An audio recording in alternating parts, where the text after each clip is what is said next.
Recording in progress. The state of Vajradhara. And let's do the four. Sorry. Let's do the four limitless contemplations. May all beings have happiness and create the causes of happiness. May they all be free from suffering and creating the causes of suffering. May they find that noble happiness which can never be tainted by suffering. May they attain universal impartial compassion, free of worldly bias towards friends and enemies. Semchen tamche dewatang dewe jutang denpa juchik dungal tang dungal chichutang trawa juchik dungal mepe dewa tampatang mindrawa juchik nering chaktang nitang trawe tang nom chempo lane pa juchik. I just want to tell you that at the top of my thing it says some meeting, when I put on that audio, some meeting participants cannot hear you. They must update to the latest client version to hear live performance audio. Don't ask me what that means. I'm just reading to you. Okay, because I don't know what it actually means. But it means that some of you, hello Jane, are using old things. So it means that you've got to update your stuff a bit. And that's important. Okay, I don't know, whatever. Anyway, I'm just reading you what's on my computer. So tonight we're going to do the last session of the fascination of understanding the 5 dimensions of being. This is the 5th part. And this was by the request last week, 2 weeks ago, when people said they really want to get the qualities of each of the families. They want to really understand those qualities so that they can embrace them and do them. So what we're going to do tonight, we're going to do a little bit of an intro just to go back, because it was 2 weeks and holidays and Easters and Pesachs and all sorts of things. So what we're going to do is we're going to just do meditations on each of the families. So you really relax tonight and go into the mandala and really enjoy each of the Buddha families. Think of yourself in this beautiful crystal mandala, and as you turn it around, you see all the different colors, and see whether tonight you can actually see where you think you belong, which is quite important. And we need to remember that mostly in this life, we actually identify with the particular poisons. We identify with the poisons and the perversions of these qualities. And they're often called the neurotic tendencies. So we take these beautiful qualities that are ours by divine right, and we make them into neuroses, which is really important to understand, because we change them, and then the garment is inside out. Again, we are inside out. This body, this thought, what I'm thinking is inside out. And it's really important that we understand that, because we've been living habitually for eons in this way. So the only way to change it is to keep on retraining. That's what I did with the 5 Buddha families. From the first day I heard them, I trained and trained and trained myself until they became absolute second nature to me. And we're going to do the prayers tonight. Fiona's got them. Also, she's going to give you the chart that you can look at, but I don't want you to look all the time on the chart. You can look at it just to check, some of the things, so which each family, what belongs to what. But I'm really much more want you to feel these things more than to actually just do them, as a chart, looking at the different things. I want you to feel them in your heart. So I'm starting with this little story. It goes, a student of a wise sage once complained to the master that he'd not achieved the spiritual level and totality of devotion to which he had aspired. What can I do for you, my son? The sage asked. I have thus far been unable to find the key to your heart. The key, the student cried out in anguish. Who needs a key? Use an axe to open my heart if you have to. No need, the sage replied. Your heart has just opened. Okay, so it's about that. It's about really, really, really to understand the subject with our hearts, not with our heads. And that's the problem. When you do it with your head, you can't feel the thing. So strange, because tonight I just took red clothes out, but I wasn't even thinking about what I was teaching. And when I was dressed, I thought, it's so funny that I should have chosen red clothes tonight. You know, it's just the way it is. It just pushes you into that direction whenever you actually understand. So you have to introduce this 5 dimensions of being into your daily life. With the prayers, you keep it through your heart. You keep studying it. You make notes. You reread them. You just play with the energy, with total awareness, and being totally aware of how we can fall into the trap of the perversions. Okay, I know that I happened to be there when Akon Rinpoche taught Patrul Rinpoche's thing, and we're going to do that in a few minutes. We're going to look at that. I didn't know what he was talking about, but what I did was I got the prayer. I remember phoning TRC and getting the prayer from Pippa, and then I copied it, and then I read it every day until I began to understand it. So that's what I'm asking you to do if you really want to understand all of this stuff, okay? It's really important. And you play with that energy, with awareness, and you're totally aware of how you can fall into the trap of the perversions. So let's just look at what actually is energy. And just to go back for a minute to what we were talking about last week, if you want to catch it up, you must go back. I'm just mentioning it for the ways of doing it, okay? But we start with the elements of which the whole universe is manifest. And the outer part of the elements are the coarse ones. The inner part of the elements, when the elements are enlightened, they're the 5 female Buddhas. Now, I love talking about the 5 female Buddhas and how they are. They're not Buddhas, little statues. They're the feminine principles, which is really beautiful when you get to know them, and we'll do them in the meditation tonight. The 5 skandhas, that's your form, your feelings, your perceptions, your habits, and your consciousness, are really the 5 male Buddhas. Okay, and what are they? Are they Buddhas? No, they're the qualities, the masculine, really strong qualities of the 5 male Buddhas. That's what they really are. And the 5 poisons, which we've got: delusion, passion or craving, aggression, pride, and envy. The 5 poisons are really the 5 wisdoms. We've just used the poisons for so long that we've forgotten that they actually are the wisdoms. And if you think of the wisdoms, you think of how the world would be.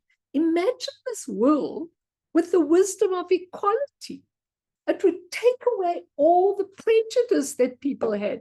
It would take away all the racism. It would take all the elitism. It would take everything away if we had the wisdom of equality in this world. Just think of these things. If we had the mirror-like wisdom, everybody would be able to see what it was about. Even the leaders would see what they were doing with mirror-like wisdom. If the world, instead of the poisons, really was the wisdoms, which they really are, we'd have a completely different world, okay? And that's the 5 poisons. They're the 5 wisdoms. And the wisdoms, which are mirror-like wisdom, equalizing wisdom, discriminating wisdom, all-accomplishing wisdom, wisdom of perfected action, don't see these as something belonging to the Buddhas. These are our wisdoms. And these are the things we are incorporating into our lives so that we can do them. The colors, to feel the colors of each of them, we'll do it now in the meditation, is really important. So we begin to see that each family has a particular wisdom, a particular male Buddha, a particular female Buddha, a particular color, a particular symbol, a particular enlightened activity. So if you feel a bond to one of the 5 wisdoms, then that's your enlightened activity. Like what I feel to the Lotus family, the enlightened activity is magnetizing. So finding a way to magnetize people into looking at their nature, that's the enlightened activity. Some enlightened activities are very different. They're increasing or they're subjugating or whatever they're doing, but the enlightened activities we'll talk about, but not now, okay? Then a particular element, a particular aggregate that has to be purified, a particular poison in its perversion, a particular seed syllable that each one has out of which everything develops, and a particular realm in samsara. The realms are the way people believe. They're not the truth. So when you actually embrace the 5 dimensions of being, these realms like the hungry ghost, the hell realm, the animal realm, don't really exist. So we change it. And as we play with the energy of each family, we begin to see it as a pure dimension. So we look at the crystal and we realize what needs to be purified in us in order to awaken to that dimension. And the more we wake up, the more we realize how insignificant our human self is, how insignificant it is, you know, where we belong or what we're doing or how we are or whether we make money or whether we marry this one or that one. It's really quite insignificant. It's whether you can take the qualities and put it through you in your life and use it in every way. And we relate to the truth. And what we realize is that the 5 aspects are all simply energy. Energy. And what is energy? Energy in itself is neutral. It's neutral. Energy is energy. But in the illusory world of samsara, the energy appears as 5 kinds of confusion and negativity. So energy itself is neutral. And that tells you that it's what you do with the energy that creates things. The energy itself is neutral. And if you put it to the perversions, then that's what will manifest for you. Because the energy is yours to use. It's neutral. And so when we distort the enlightened energy, we begin to realize that every single aspect of our body, of our mind, of our environment is actually an expression of the 5 principles of enlightenment, not an expression of the delusions and confusions and wars and hatred that we see all around us. What is fascinating, all of you, is that when I like to do the practice of the 100 deities, the 100 qualities we've got, we'll talk about them next time because I'm changing the subject completely. But when you look at that practice, you realize that every single feature in your body is actually an enlightened feature. You just don't know. And when you die, everything that was perverse changes to the enlightened quality automatically. Everything from our thinking to our environment, to our bodies, to our hands, to our legs, to our every single thing is really a beautiful enlightened thing. But when you die, if you do not know this, you will miss it completely. And you will wake up again in the third bardo where the perversions are, where our imprints are. It is so sad to me. It is so sad to me because we know this is available for us. This is given to us. This is an age when we've got this knowledge and information. And so many people are so busy with their earthly lives. They don't even look at it. They go on and on and on with their earthly life. They do not know. And suddenly they die. And then they see the truth. But they don't know it's the truth. What they see is very scary. So they faint in their consciousness and wake up only when it's familiar again. It's so important. As we dance with the energies, we begin to see that these pure dimensions come into our daily life, but we often pervert them. And Francesca Fremantle and Irene Rock will give our personality traits, which we actually inherit from the particular awakened family. And if we see them in truth, they operate through us in samsara. Now, a question people often ask is, well, what about the personality traits of astrology? Now, when you look at astrology, it's extremely interesting because when you ask the masters about astrology, they feed you very differently to if you go and ask an earthly astrologist, what sign am I born under? What is this? What is that? It's completely different. Why? Because the whole meaning and purpose of the 5 families is to wake us up to our inherent Buddha nature and the 5 true dimensions of being by means of our own human nature.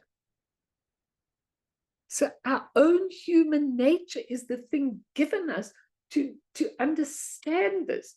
Even if it starts with intellect, we've got the intellect to understand this. It's tragic if we don't.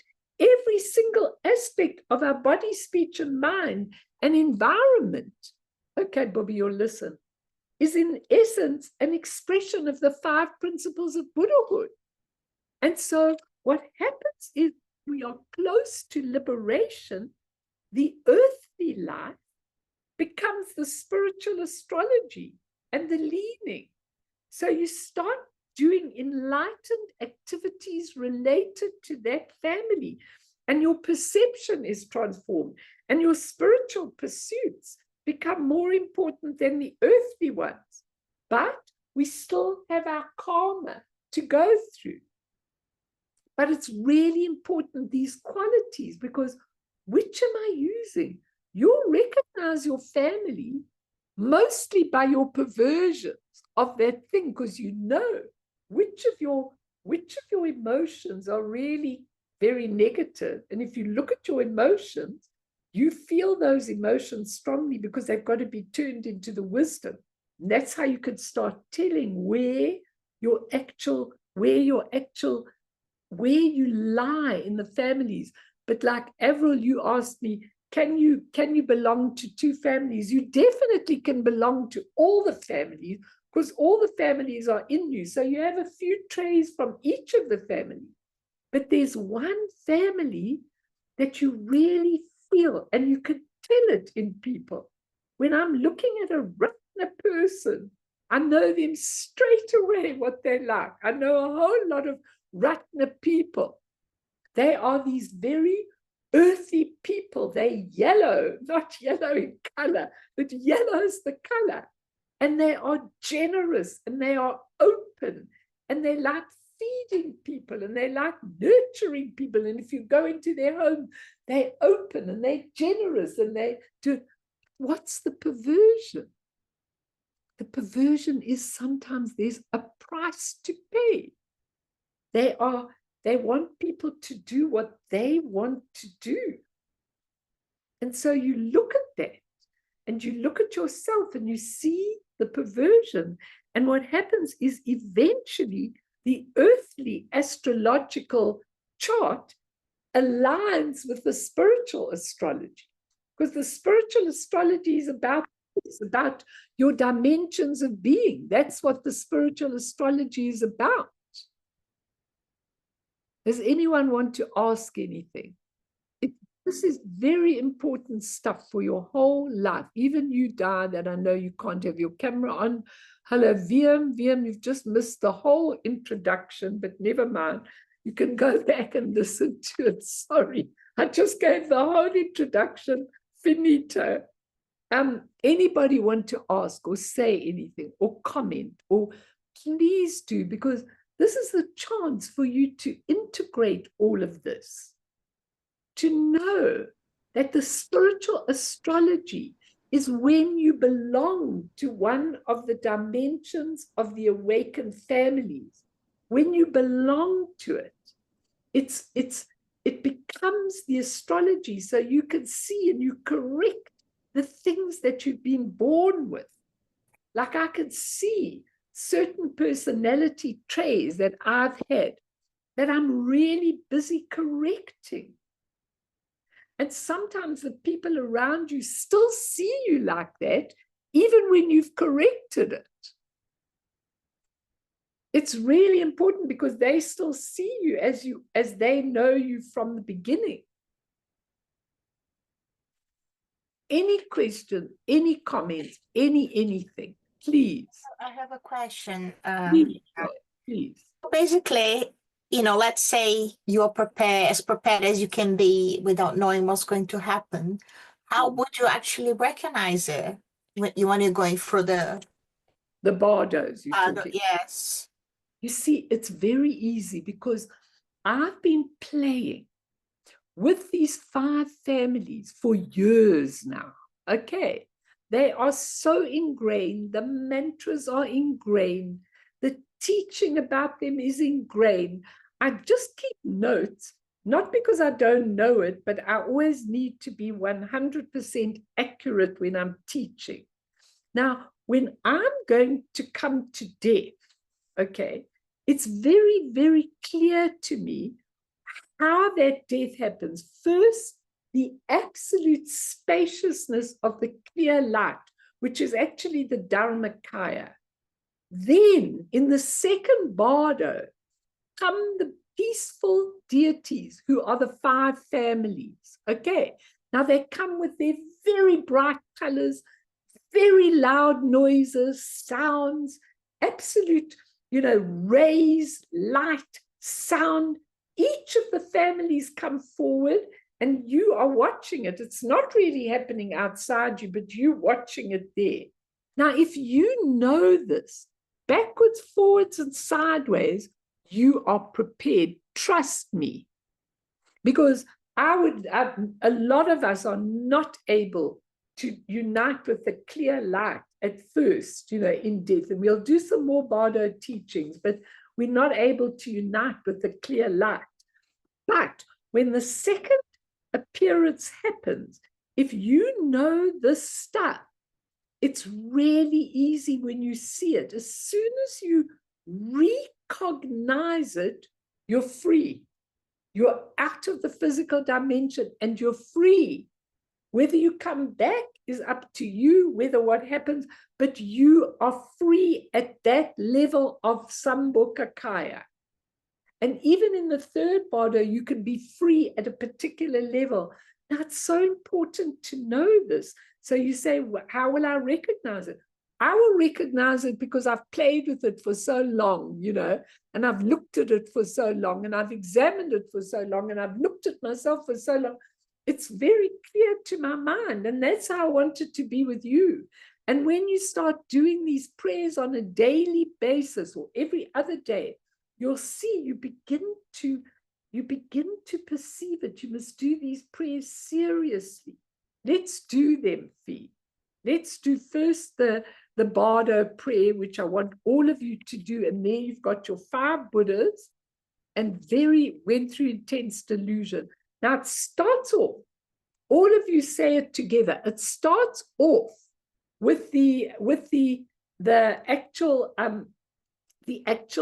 passion, the actual negative emotion.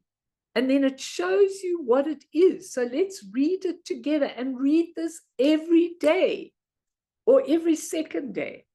When through intense delusion, I wander in samsara on the luminous path of the all-encompassing knowledge that could also be called the wisdom of the Dharma Dhatu. May blessed Varashano, that's the male Buddha, go before me. Great Mother Dadishvari, the Queen of Space. You already know it's about space, that one. Behind me. Deliver me from the bardo's dangerous passage and bring me to the perfect awakened state. That's the Buddha family. That's the family that is blue in color. And you start relating to it. Next, when through intense aggression, here's the anger, I wonder in samsara. And if you're a very angry person all the time, you really look at that, because that's probably the family you belong to. On the luminous path of the mirror-like, they've got knowledge. I prefer wisdom, but you can use either. It doesn't really matter. May blessed Vajrasattva go before me. Great Mother Mamaki behind me. Deliver me from the bardo's dangerous passage and bring me to the perfect awakened state. It's white, the color. It's pure. It cleanses you. Water. You know, as soon as I see Mamaki, I know that water is the element here. So you won't know that yet, but in time you'll come to feel it. This blue, beautiful, mirror-like wisdom is the second one. Third one, when through intense pride, I wander in samsara on the luminous path of equalizing knowledge, the wisdom of equality, you can call it. You can call it wisdom if you want. May blessed Ratna Sambhava go before me. You see in his name, Ratna, the jewel family. You know it's yellow. Immediately, it's earth. May blessed Mother, Great Mother Buddha Lochana behind me deliver me from the bardo's dangerous passage and bring me to the perfect awakened state. Carry on, Fee. We just do this quickly and then we'll do Patra Rinpoche's. If you just go on with the next one. I've moved. Yeah, I've moved. When through intense passion, passion is craving, attachment, all of those kind of things, desire. I wander in samsara on the luminous path of investigative knowledge or wisdom. You could call that discriminating wisdom as well. It's when you are able to discern between the relative and the ultimate. May blessed Amitabha go before me, Great Mother Pandarosini behind me, she's the mother, deliver me from the bardo's dangerous passage and bring me to the perfect awakened state. The Lotus family, red, okay, with its passion for the Dharma. And if you've got the passion for earthly things, you know you're in the perverse state of that family. When through intense envy, the minute you hear the word envy, the color green comes to light. I wander in samsara on the luminous path of the action accomplishing knowledge. I prefer saying the wisdom of perfected action. You can decide on whether you want that or this title. It doesn't matter. May blessed Amoghasiddhi go before me, Great Mother Samayatara behind me, deliver me from the bardo's dangerous passage and bring me to the perfect awakened state. Okay, there are people that are envious and jealous. If you're one of those people, then you probably belong to this family, the karma family, which is green, okay? And they have perfected action. They can do things in a perfect way. Samaya Tara always carries out all her actions in an amazing way.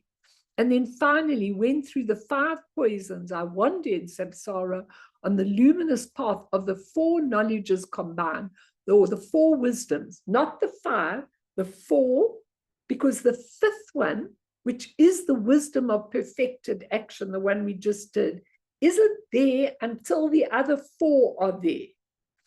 May the victorious ones of the 5 families go before me, the great mothers of the 5 families behind me, save me from the bardo's dangerous passage and bring me to the perfect awakened state. Now, Fee, how do we get this to everyone? Can they take it from the thing, or can you put it in? I'll put it into PDF format. Must I combine it with the Patra Rinpoche's prayer? Would you like me to do that? The Patra Rinpoche now, and then we will, then we will put the 2 together. Now, this is what Akon Rinpoche regarded absolutely as a vital prayer. And that's what he taught in his course. He actually taught this, and it's a very deep, profound prayer, and I want you all to have it, and I want you all to say it, and I don't mind if you text me to ask me questions about it. It's got everything in it. It's called the Heart Treasure of Enlightenment. Okay. Don't pursue the field, say it with me, of anger and hostility. Instead, look at the inflamed mind, the mind that is creating the anger and hostility. Within the sphere of voidness clarity, self-manifesting anger is self-liberated. Voidness clarity is none other than mirror-like primordial wisdom. Within the sphere of self-liberated anger and hostility, recite the 6 syllables, Om Mani Padme Hum. Now that says it all, because what he's asking you to do, Patra Rinpoche, as the heart treasure of enlightenment, he says, look at your inflamed mind that causes the anger and see, when you absolutely let it go, that it is mirror-like wisdom. It is showing you, it is your own reflection. When you've got an angry person in your life, it is your creation. He says, let it be. Let it just go into mirror-like primordial wisdom, and then recite the 6 syllables. Very powerful.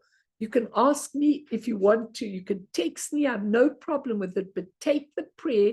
He's going to put it into PDF and use it on a daily basis. Okay. Don't cling to the field of pride. If you're quite a proud person who's quite arrogant and looks down on people, don't cling to the field of pride. Instead, look at the cherishing mind, the one who really cherishes itself. Within the sphere of primordial voidness, self-manifesting belief in oneself as best is self-liberated. It's gone. The minute you know it, the pride and arrogance is gone. Primordial voidness is none other than sameness, primordial wisdom. That's also the wisdom of equality, sameness. There's no one taste. Whether you're down there, whether you're a beggar, whether you're a king, it's all the same. You all have Buddha nature. That's called sameness, or the wisdom of equality. From within the sphere of self-liberated pride, that's gone. Recite the 6 syllables, Om Mani Padme Hum. Next, don't crave the field of desire and attachment. Instead, look at the craving mind. Within the sphere of voidness bliss, self-manifesting desires and attachments are self-liberated. All your desires and attachments are self-liberated. Voidness bliss is none other than discriminating primordial wisdom, also called investigative, that we just saw in the other prayer. From within the sphere of self-liberated desire and attachment, recite the 6 syllables. Just think about this. You're just letting all the negative emotions be, and you are back with that real wisdom instead. Okay? Next one. Oh, within the sphere of self-liberated, recite the 6 syllables, Om Mani Padme Hum. Second last. Don't pursue the field of jealousy, especially if you're a jealous person. Instead, look at the jealous mind from within the sphere of voidness mind. That's where there's just no shape, no form, no substantiality, nothing. Self-manifesting thoughts and analysis are self-liberated. Voidness mind are none other than activity accomplishing primordial wisdom. That's the wisdom of perfected action. From in the sphere of self-liberated jealousy, recite the 6 syllables, Om Mani Padme Hum. And lastly, don't fall into the field of ignorance or delusion. Instead, look at your own true nature. Within the sphere of voidness intelligence, the self-manifesting hosts of thoughts are self-liberated. Voidness intelligence is none other than Dharma Dhatu primordial wisdom. That's the wisdom we saw, the all-accomplishing wisdom. It's also called the wisdom of the Dharma Dhatu. It's blue, it's spacious, it's open. Within the sphere of self-liberated ignorance, recite the 6 syllables, Om Mani Padme Hum. Thanks, Fee. So Fee will put that on. Now this prayer, you've got to read it and read it and read it and read it, okay? Read it regularly. See what it really means. Get the meaning. If you don't get the meaning, text me. I'll give you the meaning again. If you don't understand anything, text me. That's what I'm here for all of you, to help you, to try and get this, to change your lives. This is not some theoretical thing that I'm giving you. This is who you are. This is how you change what you do all the time. And remember, everybody, the emotions, if you look at like anger, underneath anger is fear. If you're a fear-driven person, then you need to look at mirror-like wisdom and you need to allow your fear to emerge and let it dissolve into the voidness of everything. Because each emotion, you know, those are the 5 main emotions, but out of them come all the other ones, grudges and fear, anxiety, all of that. They each come into them. You just have the main one there. Now, it's really important that you do those 2 prayers often, often, often, because then you'll begin to understand them. And the chart, Fee will give you the chart. I asked Bern to send it, to get it, Fee. And the chart, I'm not going through. You can have it for yourselves to look at. But just study, read, get Irina Rockwell book, get Francesca Freemantle's book. Get the books and read and see and start to feel it in your being.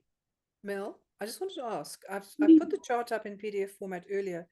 The Vajrasattva, Akshobhya, and the Vairochana, in that chart, the Vairochana is blue and the Akshobhya Vajrasattva is white. It's not right. That's what I'm thinking. That's not correct. Not right. Let me Akshobhya is white and Vairochana is blue. And you know what? No, other way around. I think it's Akshobhya is blue and Vairochana is white. Yeah. No, other way around. Has it got Vairochana is blue? Yes. No, that's right. That's correct. Don't change it. That's correct. Akshobhya is white. It's Vajrasattva is the white pure color. We'll go into the mandala. No, the Vajrasattva is white, but Akshobhya is usually a blue color. But that's why I'm confused. Akshobhya and Vajrasattva are one. And so they are the same from the mirror-like wisdom, both of them. So they're not different. So it's Vairochana is blue, the wisdom of the Dharma Dhatu. The Dharma Dhatu is always that beautiful blue color, deeper than the bluest sky. Okay. And the Akshobhya, the white water pouring over you, is white and pure, and it gives you the mirror-like wisdom, and it clears the anger. So it's correct if that's what's on there. You see, different books give it in different ways, which makes it quite difficult for people, because Mamaki, they always, in some of the books, they give Akshobhya and Mamaki. And I know they give Akshobhya and Buddha Lochana. And I know that's wrong because I know that Mamaki is water. She's the water goddess. So I know that it's wrong. So just follow the chart and ask me, everybody. Does anybody else want to ask? Please do. Luce, are you quite clear on all of this? Where's Mimi? She's not here. She's gone. There's Mimi. Are you all quite clear on this? Do you want to ask me about Patrol's prayer or anything? And Tati, don't be shy to ask, because even if you're the only one asking, ask, because it's really important. Avril, ask your questions. Yvette, Cherry. Mel? Yes. Mel? I just Please. want to go over that line. Within the sphere of voidness, bliss, what Yeah. exactly is that? Self-manifesting desires. Okay, you see, each of the emptiness goes with one other. The bliss, the voidness, bliss, the voidness, emptiness. Just give me that sheet, Joss, please. Just give me that sheet. Thank you. Just hang on. I just want to get it for you. I'll just read you some of the terms. The primordial voidness, voidness clarity, voidness bliss, voidness mind, voidness intelligence. These are just what the emptiness goes with. So those other things, the clarity, the void, the clarity, the primordial, the bliss, the mind, the intelligence are just the way it's expressed from the emptiness. So they go together for that particular thing. Don't worry too much, because I don't want to give you too many things that are confusing. Just know that out of the voidness comes all these particular qualities. And it's really important when you read that Patrol Rinpoche, read it over and over and over again till you get it. You must get it. It's really important that you get it. Took me a long time to get it, a long time. But once you do, you'll see how absolutely amazing this is. So shall we do the meditations with the qualities quickly? Yeah? Okay. So we're going to do them one after another, and then I'll gong each one. I will put on the sound just for a minute so I can gong. And everybody, just sit in your beautiful posture.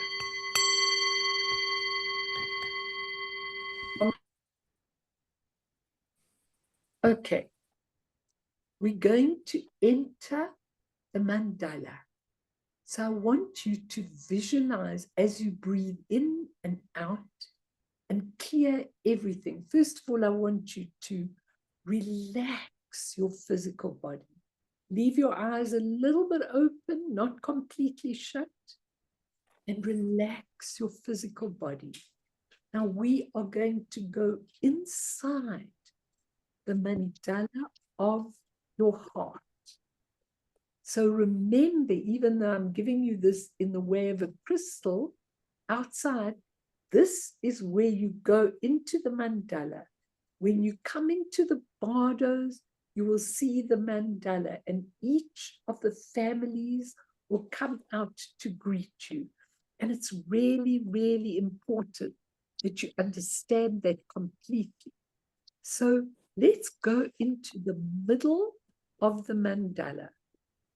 And here we are going into the Dharma Dhatu wisdom, which is also called the wisdom of complete accomplishing, the all-accomplishing wisdom, okay? And that part of the mandala, which is in the middle, is blue. So the minute you go into that beautiful section of the mandala, it's totally blue. So enter the blue section of this mandala and see the beautiful, beautiful Varashano who sits there with his hands with this beautiful wheel that he holds. It's a wheel. It's called the Dharma chakra that Varashanu sits with, okay? And it's really the whole wheel of life that he holds. And when we go in, the aggregate is consciousness. Because what you're doing when you go into this all-accomplishing wisdom is you're expanding your consciousness. So see your consciousness is very open and very, very blue. And the poison, the perversion, is ignorance or delusion. Just ponder for a minute the millions of stories you tell yourself to be able to make yourself feel better. Think of the times you tell yourself, well, this is going to be all right, and this isn't this, and that one isn't that, and this one. All the ignorance, ignoring the truth of situations. The poison is delusion, and the element is space. So as you walk into this family, you feel the total spaciousness of this family completely, okay? And it's blue in color, and the skanda that you are trying to cleanse is your form. You're changing your physical form into a beautiful Vajra form. It's really important that you're doing that. And when you go into this beautiful mandala, where the seed syllable is Om, Om, Om, and the beautiful mantra is Om Varashanu, Om, Om Varashanu, Om. Now, what are these beings? What are the beautiful qualities that Varashana's family, called the Buddha family, have? They've got a wide awake openness, spaciousness. They've got purity and clarity. They're calm and peaceful and very serene kind of people. They're open-minded. They are responsive and welcoming. They are relaxed. They are unhurried. They are magnanimous and serene. When you look at the people in this family, this Buddha family, they really are very open-minded. Their consciousness is expanded. They really, really are very able to be magnanimous and serene. No agenda. They don't manipulate situation. They're in harmony with the world. Nothing really matters. They have a sense of humility. They don't have that terrible self-consciousness that people have. They're very, very open, spacious people, and you can look if you are one of those people, okay? But what happens to them in the perversion, then you'll know if that's you. What happens in their perversion is very important. Mimi, just mute yourself so your sound doesn't come through. In their perversion, they tend to create and inhabit a world of their own dreams, okay? They go into a bit of a state of delusion. And they sometimes go into trances, and they have complacency and sometimes a bit of laziness, and they have a tendency to withdraw from everyone, and they hide by acting deaf, dumb, and blind, and dull, and stubborn, and stupid. So the perverse of this beautiful spacious is to hide in it and keep yourself away. And those kind of people will usually say, I'm not a people's person, if they're in the perversion, not if they're in the natural state. They will not like to, they will like rather to be in the background and hide away and to be very inhibited.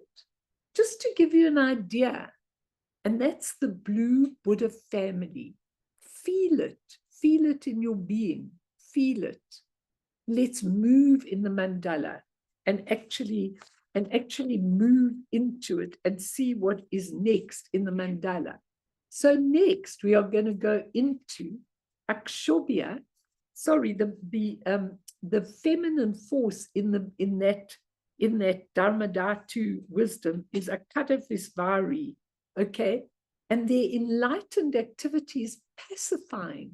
They pacify people when they're in their beautiful quality by helping them and letting them slowly see where they need to go. Those are the Buddha family. Now we're coming into the Vajra family, okay? The Vajra family is in the east of the mandala. So we're walking into the east, and this is pure white, the Vajra family. So go into the white family, where the wisdom is mirror-like wisdom. So the wisdom is showing you exactly what it is, and the perversion, as you know, is, I've been talking about it, is anger, hatred, grudges, disappointments, all those negative things that go with anger, and underneath that is often fear and anxiety. And the element is water in this Vajra family, and it's pure white, okay? And when you look at this Vajra family, it's really a very, very interesting family, because in the Vajra family, I'm just going to get you so that I'm absolutely clear. In the Vajra family, okay, that beautiful Akshobhya, sometimes replaced with Vajrasattva, he holds a double Vajra, and a Vajra is a thunderbolt with brilliance and purity and indestructibility. That's what his family of the mirror-like wisdom is. So what are his beautiful qualities? The beautiful qualities of the Vajra family are that these people are very intelligent and they have a lot of intellect and a lot of intelligence, but in the pure Vajra manner, they relate precisely to things. They're very sharp. Their reactivity is very high. The sharpness cuts through confusion when they are really in it, and the shining clarity sees everything without obstruction, okay? And when we look at it, okay, they are really very, very sharp, clear. And if you think of water, the element, water can flow through things. But what happens when the water turns to ice? Okay, then we get an idea of what the perversions are, because these are very wise people. And in the perversion, they really have a very cutting quality. And if you're stupid, they haven't got very much patience for you in the perversion. They're cold, they're icy, and they're very, very critical, with a lot of rage, malice, enmity, sometimes violence, because they have these sharp, clear minds, and they can cut through things. So in the perversity, they really are very ugly to people, because they absolutely can look down on people and solidify things. When intellectual is misused, it becomes destructive and a hostile weapon. And they notice every mistake in you, everything that you do, they notice. They're intolerant. They find people who don't have that intellect very weak. You know, they'll sit at a table and say, I like to be stimulated all the time, you know, and if people can't stimulate me, I'm absolutely not interested in them in any way. So the water turns to ice, whereas in its pure form, it flows and it assists people to understand, and it gives them everything that it needs to give them. It's really, really important that we understand that, okay? But otherwise, it can really be, because in their brightness, they can be sharp, energetic, powerful, wonderful teachers they make in the Vajra family, but not with the perversions. Then you don't understand them. When they haven't got the perversions, then they are completely beautiful because they can explain things in a very, very particular way. And those people are like that. But when they have the perversion, okay, then they can be very blaming, very cold, and very, hurting of people who don't have the same intelligence as them. So that in brief is the Vajra family. And let's move on into the thing. Then we're going to talk about this afterward. Let's go through each of the families and see if you can sense in your own self where you fit in, what seems to be your personality, your qualities, which family you really relate to. So now we're going to go to the South family on the bottom of the mandala. The South family is the Ratna family. Their symbol is a jewel, and they are JEWL. They are absolutely yellow because their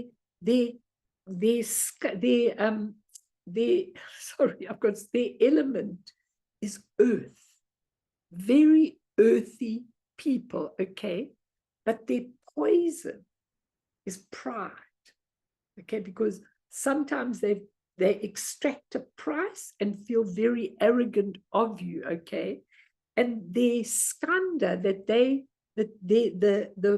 aggregate that they can work with are the feelings. They can transform the feelings very, very easily in the Ratna family, and they are the jewel.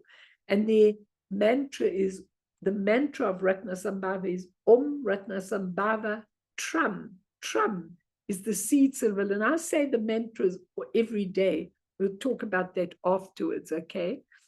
But what is the equalizing wisdom of this yellow Ratna family? The equalizing wisdom means it's a knowledge of sameness. It doesn't make any difference if you're a crocodile, if you're a person, if you're an insect, whatever you are, you have Buddha nature. You just haven't developed it very well. So it's one taste. And these beautiful Ratna families walk in the yellow of the mandala, walk in it, feel it. It's abundant. It's rich. There's plenty of food. It's very generous. It's very open. It's very, very in its beautiful form, okay? It's got absolutely everything that you need. It'll be so hospitable. A Ratna person is a very hospitable person, okay? They really are. And they attract good fortune to themselves. They attract wealth. They're ideal to be a ruler of the country because they're very generous, okay? But in their perverse form, in this Ratna family, as you enter it, there is arrogance, patronizing, possessive, self-importance. You do it my way. This is who I am. This is what I want you to do. This is my generosity, and I'm the one who tells you what to do. So you can see that the Ratna family, if you have those Ratna qualities, if you're a very home bird who makes your home open to lots of people, you belong to that family. But you be very, very careful of the qualities of perversion, because the qualities of perversion, usually the Ratna person will be vibrant, they'll love lots of colors, their home will be full of colors, they will have a certain, they like everything to be big and all, everything to be big. But what I'm saying is that sometimes that can come across as an arrogant and patronizing manner, telling everybody what to do and how to do it. So if you know one of these bossy people, they probably have got the perversion of this beautiful Ratna family, and they've pride wants great monuments to its own existence, impressive and overbearing and ostentatious, Some Ratna people will talk about their money and what they've got. I'm sure you all know people like that. They'll talk about how much money they've got and what their wealth is, and they'll show it to you. That's the perversion. Because the wisdom of equality in the yellow part of the mandala is beautiful, generous, caring, open, serving in a beautiful way. But the perversion is pride and arrogance and dictatorship. So that gives you a good idea of what the Ratna family. Let's go on to the Lotus family. The Lotus family, which is Amitabha, who's very well known to people, is red. And when you go into the red Lotus family, it's always in the west of the mandala. Some of the mandalas upside down in the west may be like that, but it's always in the west, okay? The glow of Amitabha's radiant light is like the sunset in the western sky, expressing the total love and compassion of the awakened state. The lotus is the symbol of this family, and the lotus is exquisite, but it grows in the mud, quite happily in the mud, and it grows in the mud. Okay, the poison is craving, attachment, greed. Okay, but let's look at the beauty of this lotus person. If a person belongs to the lotus family, they're very warm, they're very enthusiastic, they're very loving and affectionate, they're sexually attractive very often. These are just qualities. They're attractive, they are sensual, they're magnetic, because the magnetism is the quality of this family. They're naturally compassionate, they're romantic, they're poetic, they're often musical and creative and artistic. When you belong to the Lotus family, you know, they care for people, they look after people, they're very, you know, they've always got curiosity, they're always looking for all kinds of new things and the depth of things and all of that. They have a lot of love and understanding, the Lotus family. But what is the perversion of the Lotus family? Can develop into an addictive personality, always craving things, can become very possessive, can become very over-emotional, too sentimental and clinging. And they can become deceitful and manipulative because of what they want. So those are the perversions, okay? Because the most important feature of this Lotus family in the West, when you walk into the red, is that their speech is always truthful. They say the truth, just like that. Whatever situation they're in, they say the truth. But when it goes into the perversion, there might be distortions of that, and they may not be able to do what they have to do, okay? And the element is fire. The fire can be passionate for the Dharma, but it can burn. When it is used in the wrong way, it can burn people. So those in the Lotus family they don't want to have that intensity of grasping and craving, which is the perversion. They want to give to people and share with people and magnetize people and teach people and be truthful with people. They're usually attractive human beings who can magnetize people very, very easily. That's the red of the Lotus family, okay? Very, very important that we do it. And you can ask me your question afterwards, but this is what you want. Where's Linda tonight? Because Linda was the one that really wanted these qualities, Molly. I don't know where she is. Maybe she's with me. Okay, let's go to the last family, okay, in the north, which is the Karma family, green. So now you're walking into the mandala and you're going into the Karma family, the green color. And when you look, you know immediately the perversion of the karma family is envy and jealousy. Okay. But what is the karma family? This karma is the wisdom of perfected action. When you go into the green karma family, okay, they keep their commitments, they lead beings, they can really take enlightened activity and put it into practice. They've got two symbols, the sword and the dam and the vajra, both of them are in this karma family, this green family, which is very important. And they have action accomplishing wisdom.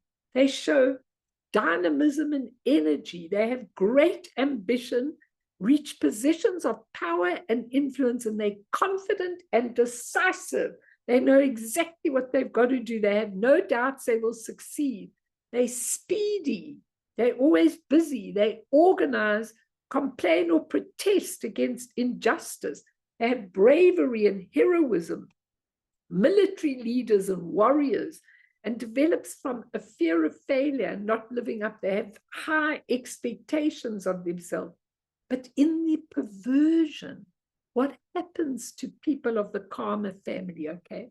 They have touchiness and oversensitiveness, and very sensitive if people criticize them, and very critical of people because they know how to accomplish. Samaya Tara is the female version of this thing, and they actually know, they actually know and look when people are not doing things in the correct way, and they can see it very, very clearly. So in the perversion, they are very energetic, very restless, very speedy, impatient with people. They don't like it if people can't do what they're doing. They're heavy-handed and demanding in their relationships. They can burn out when they're in the and they're full of jealousy and envy if anybody does better than them. So they take those beautiful qualities of leadership and perfected action, and they twist them into something really perverse in that karma family. Now, it's really important, and sometimes they want people to try harder, and they're very critical about it, okay? And jealous if people do better than they do. So in this family, the realm is the jealous God realm, where you have to opt out of the jealousy. And when you're looking at people that do better than you, when you belong to this family, it's because they have that ability in them that they can do what they have to do. So that gives you, and the mantra is Om Amogasiddhi A, because it's Amogasiddhi and Samaya Tara. But it's interesting because Tara, they say, came out of Chen Rezik's tear as well. So she also belongs to the Lotus family, Tara. But essentially, it's Amogasiddhi and Samaya Tara, the one with the thing that are the two aspects. Don't look at them as people or beings.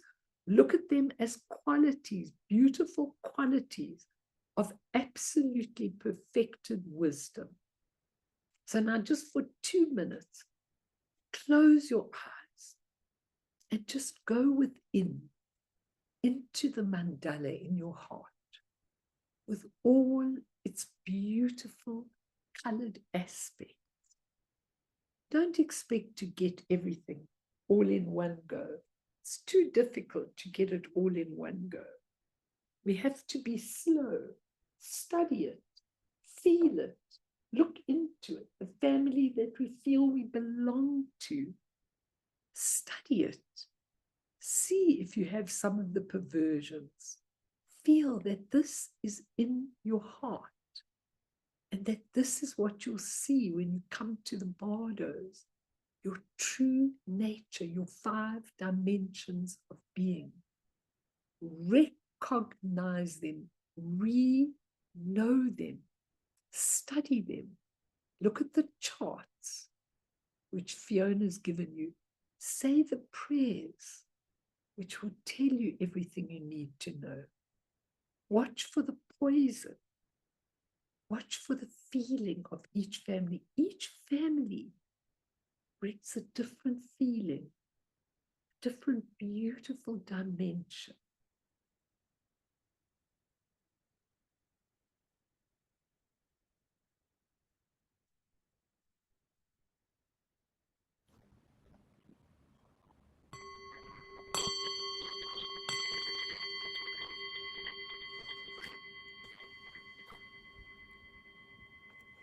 Phew, I've done a lot of talking tonight.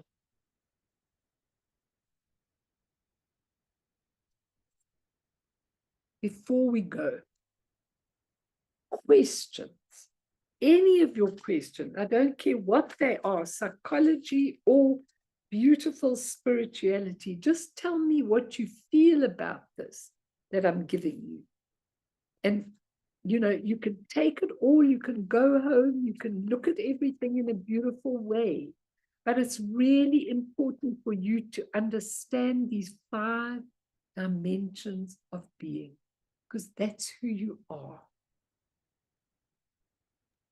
Viam, what have you got to say? You came in, so you missed the whole intro, but never mind about it.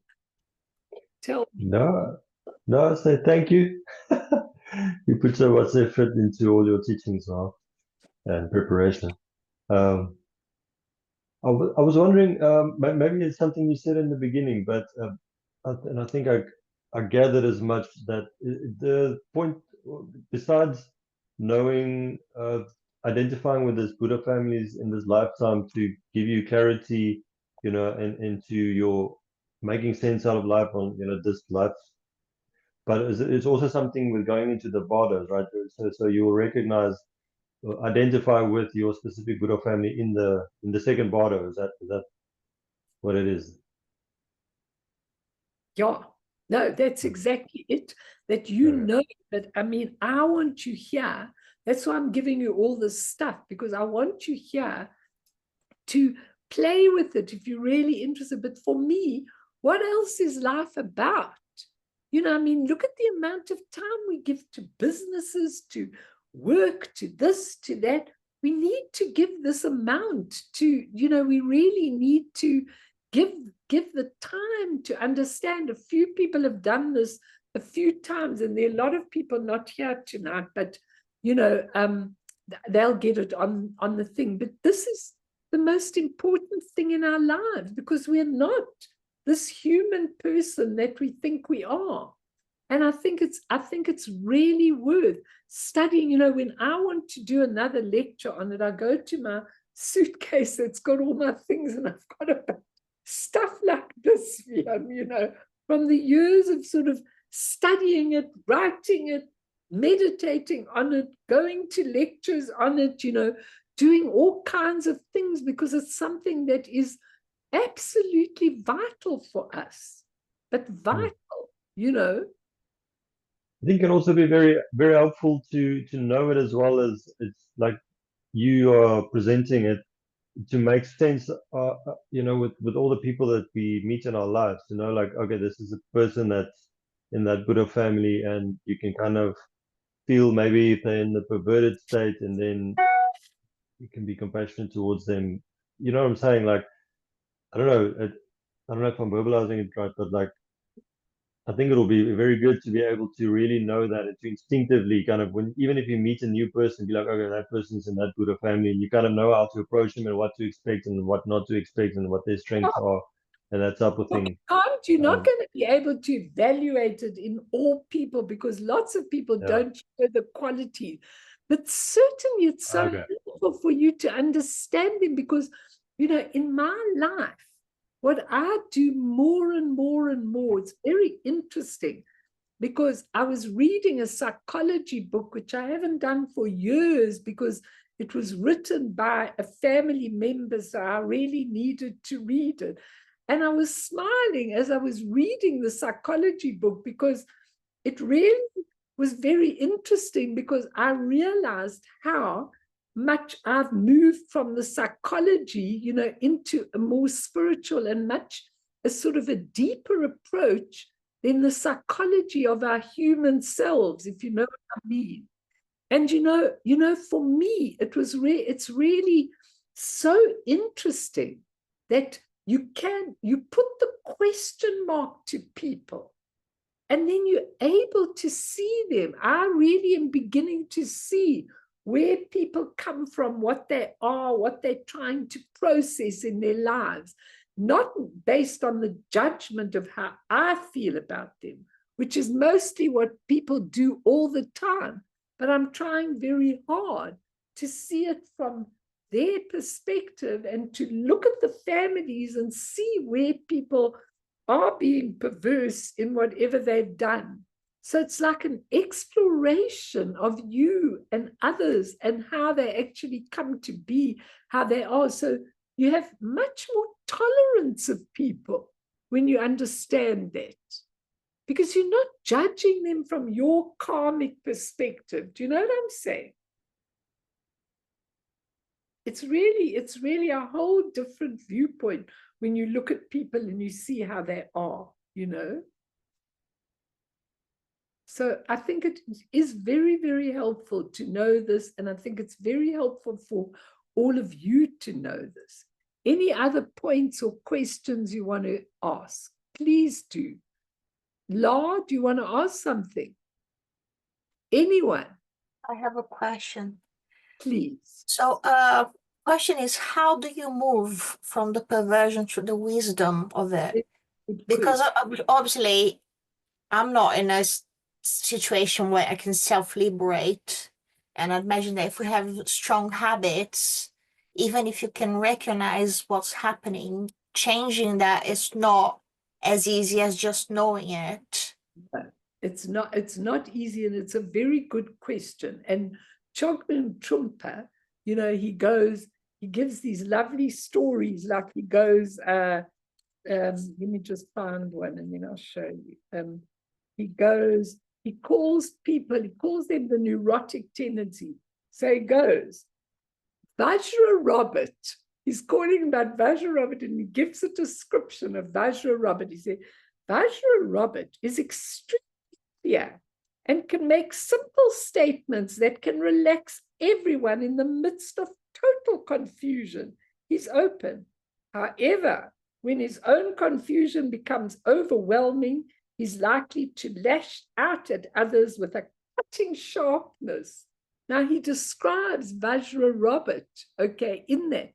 Now, how do you change that? You can't change it overnight, Tati, I'm afraid to say. It's a long process with one tool, and the tool is intrinsic awareness. When you're suddenly aware, why is it that I'm lashing out at people? Why am I so intolerant when people don't get it? Especially if you were a teacher and people don't get it and you felt, I'm so irritated with these people. You just have that awareness straight away, and you can see that you're using the perversion, not the real quality. So in your life, when you identify with one of the families, then you start to think, like I identified totally with the Lotus family. I always have from day one, and Guru Rinpoche belongs to the Lotus family, and that's my total, feeling with Guru Rinpoche.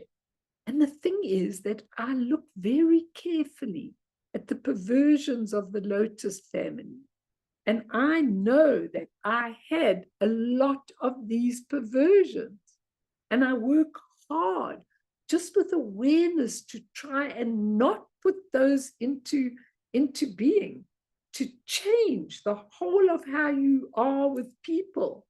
So once you look at the qualities and see the perversions and see the qualities, you have a chance to become aware and stop doing that. And as Patrul Rinpoche says, just release it. So say you've got a lot of anger, say you've got a lot of envy, say you've got a lot of whatever the perversions are, just by sitting and breathing in and breathing out and letting that emotion arise and watching it without interfering, without touching it.